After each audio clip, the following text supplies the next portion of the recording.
So I got banned.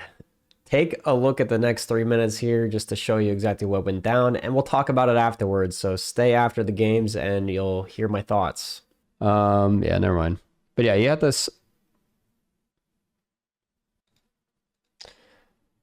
So there's this combo we're trying here with Kang, and we need to play out Cosmo, and then we need to play Iron Fist and Kang onto the Cosmo to kick Kang off of it into an empty lane so that we can Arnim Zol it eventually.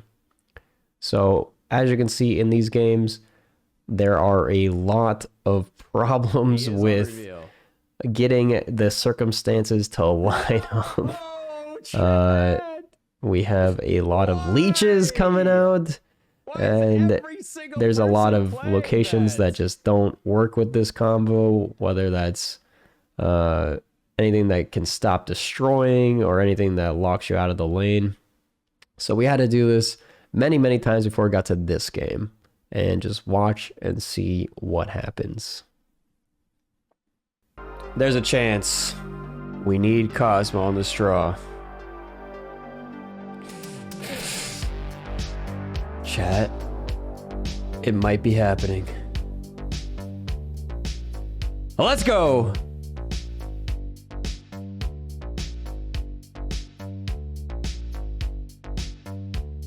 We're doing it! Yes! Dormammu! I've come to bargain! Let's go! Cosmo. Okay, it's fine. Where we go? How many times? King! Let's go!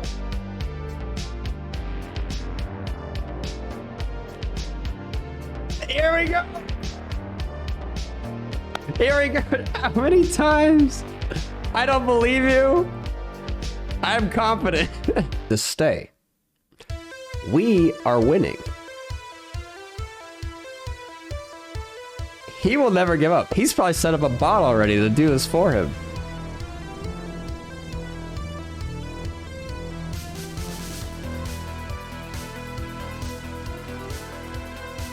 All right, chat. It's cookie time. You can't know our plays. We saw your play. Wait, did you actually see it? Wait, where did you see it? Is this a viable strat to climb to infinite? My next clickbait title, Infinite Guaranteed. Wait. Did I get banned? So as you can see, I got banned. My account was removed from the game. So how did this happen? Kang. So Kang came out yesterday and we decided to try it out on the ladder, and there was this overlooked infinite combo where you can continually play Kang, or in this case Arnim Zola, to continually trigger Kang over and over and over again, forcing either you or your opponent to leave the game or for you to stop playing the infinite combo. So this, by the general, like a lot of people, I guess, not, I don't know if it's the general consensus, but I saw a couple other streamers, some other people, they were saying, yo, Dara is an asshole. He's a jerk. He's toxic. This guy, he's abusing this bug, and he's holding people hostage. He's got their families, you know, like he's making them so that they can't have their 2 cubes that they so rightfully deserve, you know. They deserve that win. But yeah, obviously this interaction was overlooked. It is not going to be in the game for long, I'm sure. Like, obviously you don't want combos that are going to go on forever. We tried this out once on the ladder. This combo has an out. It's leaving the game. That's one thing. So unlike other Exodia combos that existed in the past in Snap, like Ironheart, like Gambit, those ones would actually hold you hostage for like 15 minutes where you couldn't leave the game and you had to watch out all the animations, or you couldn't start a new game. This one allows you to make the choice if you want to leave. So to me, I think it's personally not that bad, but it is bad from a circumstance of people who are easily, I guess, angered by game mechanics that make them feel like they should win and didn't. So this is other cards do this too. Like so Leech is one where you're like, oh, I was setting up my whole combo and all of a sudden I got Leech. Makes you feel bad. You get angry at the game. You feel like you're, oh, I'm dominating 2 lanes. I got Cosmo and Armor. There's nothing they can do to stop me. And then you get Galactus in the 3rd lane. It feels like you got cheated out of the game.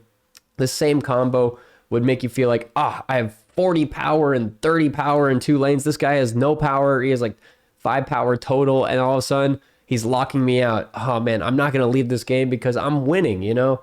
People just feel that way. So obviously, it's a feel bad kind of thing. And it can forever extend the game if both people are ultra stubborn. But I will say, if someone is staying in the game after 4 or 5 rotations, they're in on the meme too, kind of, you know? They're there to like stick it out and show you like I have more resilience than you and I have stronger willpower. And that's kind of what happened.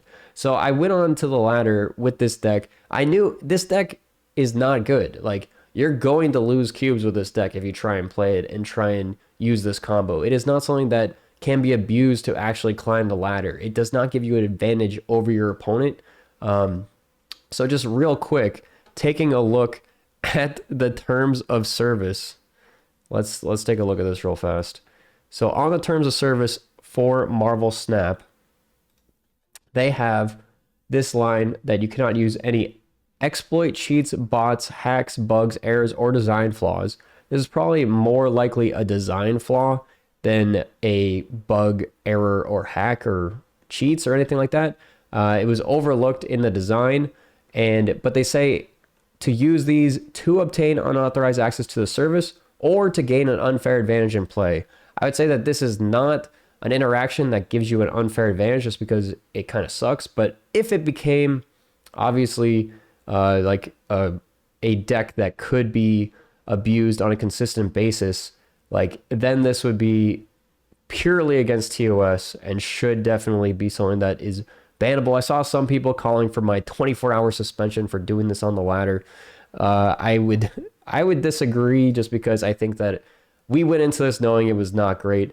We were going into it just trying to set up the perfect scenario where someone would maybe want to stay. We happened to get a chill guy that came in after we played the game for 45 minutes. We were both trying to hold out. Unfortunately, we got kicked out of the game, as you saw.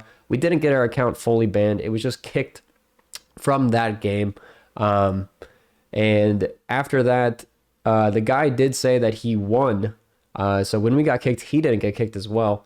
So he won the game. He came in. He gave me a sub as well. He was just like, it was all in good fun, you know.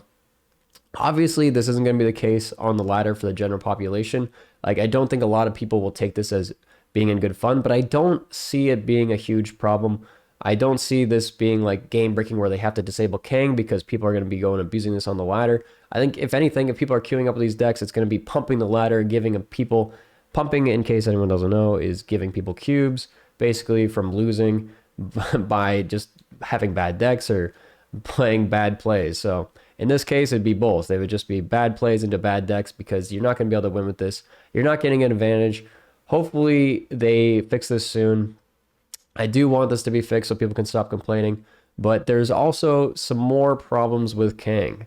Now, with Kang, there are a couple actual bugs. So these bugs are when you play Kang out, sometimes it'll kick you out of the game and not let you rejoin. You'll rejoin, but it'll re-kick you out. This happened to me like 3 or 4 times on day 1, and it happened to a bunch of other people too, and it continues to happen. It seems to be a pretty common occurrence. I've seen this happen with some other interactions in the game, and it seemed to be very rare. This seems to be pretty common with Kang. So it seems like they had some oversight they overlooked a few more interactions with Kang that caused this bug to happen where it just causes the game to fail.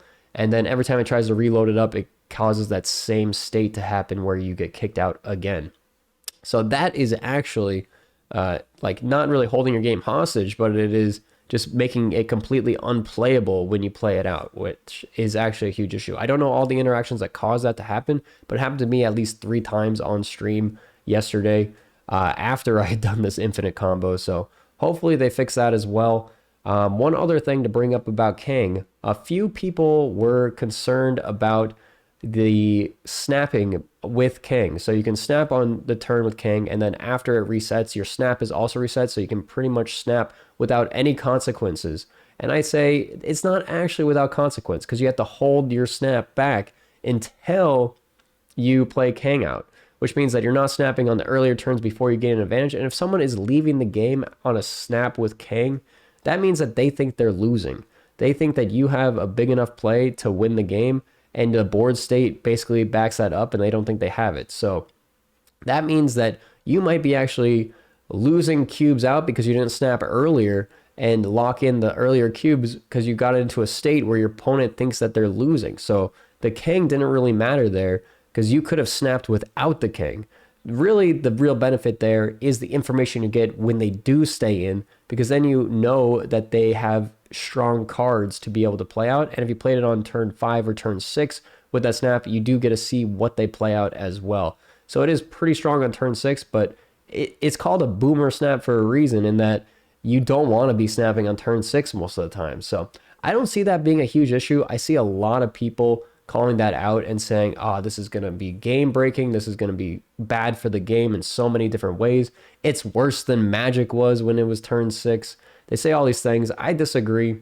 I don't think it'll be that big of an issue. I think Kang will be a good card, not a game breaking card. I think it'll be fun to play out. It'll cause some more.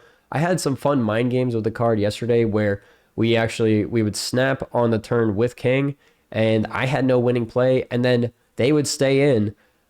So they saw the first time, they were like, oh, I showed them what I was going to do, and then I played out. And then after that, I snapped again, which is a fun mind game because now they know that I know. So at that point, it's basically a Daredevil turn 6 where they think, oh, they know what I'm playing and they can win. So it's basically a snap on that. And then they left. So I was able to bluff snap them in that way, which I think is a little bit of an interesting interaction that's fun. And it's not necessarily bad for the game. I don't see why so many people are complaining about it because it's still not optimal. Like it doesn't even make you feel bad because if you end up retreating on a Kang, you don't even know Kang was there. You just like, it's only the fact after when you stayed in and you thought you had a winning play. So you should still think you have a winning play because they have one less card that they drew. So they do get to see what you tried to play, but they're playing a card down basically, unless they happen to top deck Kang, which is a rare occurrence as well. But yeah, let me know what you guys think about this Kang interaction. Is it the most toxic thing that's ever entered a snap? Am I the asshole? Am I the jerk and the griefer?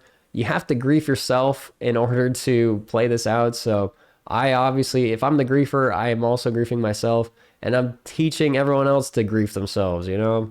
That's my community, like just everyone's a griefer now, I guess. But hopefully they fix this soon.